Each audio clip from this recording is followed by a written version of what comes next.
Lofty goals, but of course he's right. There are lofty expectations in Columbus. Chris Lowe joins us now from Indianapolis. And Chris, there are some who have made the argument this is Ryan Day's best chance to win a national championship, his best team to date. Would you agree? I think so. You're not going to find a better or more explosive offense in college football. C.J. Stroud returning, and everybody knows about who's coming back. He told me today there's guys in that receiver room that people don't know about, but they will know about. And I think the other layer to this is Jim Knowles and that defense. They're going to be better on defense. And again, C.J. Stroud telling me this spring you could see it out there that it wasn't nearly as one-sided as they went against each other. Well, Chris, thank you. We will talk more, of course, about this offense and that much improved defense, at least they hope, coming up. But it's important to remember how dominant Ohio State has been under Ryan Day since he was named the permanent head coach just before the 2019 season. Under his watch, only Alabama has had a better record, and the Buckeyes have led the nation in points per game and yards per play, going back to what Chris said, guys, about that explosive offense, and it certainly is that. The question becomes then, Sam, where is the weakness? What is the Achilles heel of this team? Well, the weakness has been their defense. Last year, they were 59th in total defense. They were 100th on third down, 96th. If you talk about like things like the red zone, like they struggled mightily last year.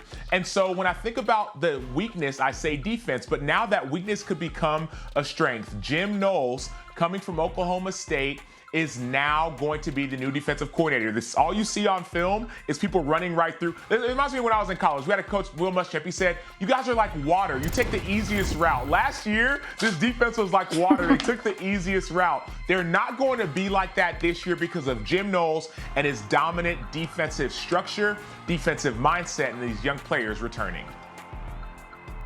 Well, the thing that I love, and when you look at historically great teams, Ohio State's one of those, especially the last 5 years, they've been phenomenal. What's been the area the last 2 years that has certainly dipped?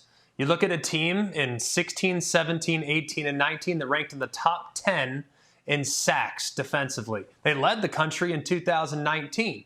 And then you look in 2020 and 2021, they dipped to 49th in 2020, 34th in 2021. Well, what does Jim Knowles do? He puts pressure on the opposing quarterback. Last year at Oklahoma State, they got pressure on 14% of the dropbacks that they faced. That's an insane number. Absolutely insane. That's when it led to a sack. And couple that with what they'll do in penetrating at the line of scrimmage by creating negative plays in the run game is also significant. So Jim Knowles has an attacking style defense that should set up really nicely, like Sam alluded to, with a very athletic front and a bunch of young guys that have a ton of talent. Guys that were 5-star, bona fide, blue-chip recruits now having the opportunity to pin their ears back and attack. That's an exciting recipe for Ohio State Buckeye fans.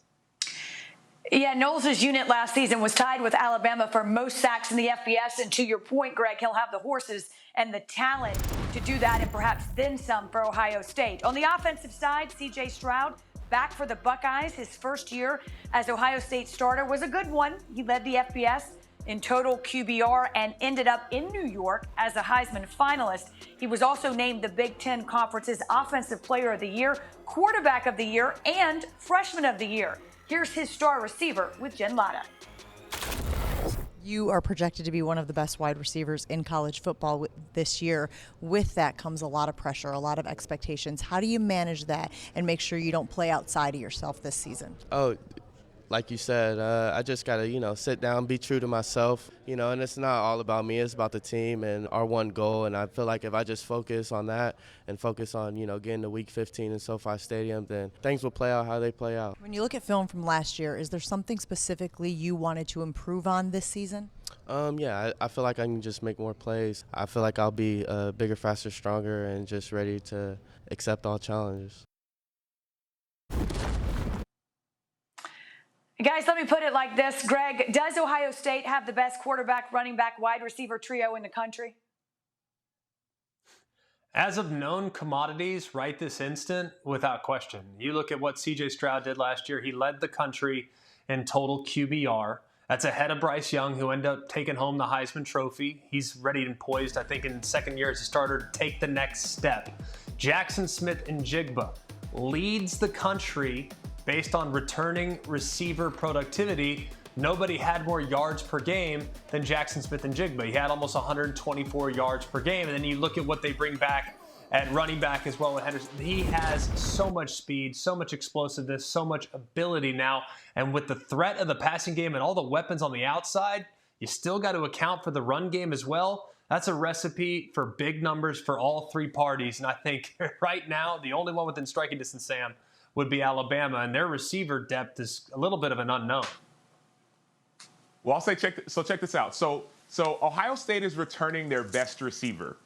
Ohio State had a guy go number 10 and number 11 in the draft last year.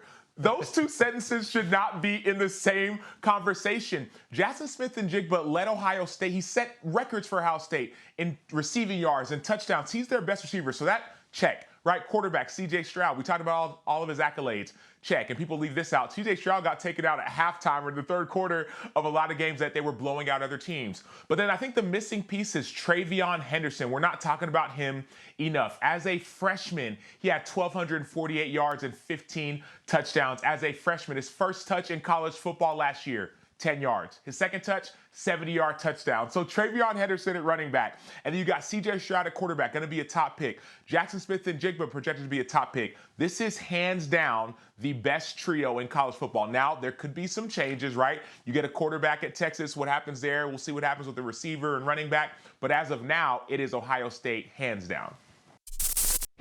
Thanks for watching ESPN on YouTube. For live streaming sports and premium content, subscribe to ESPN+.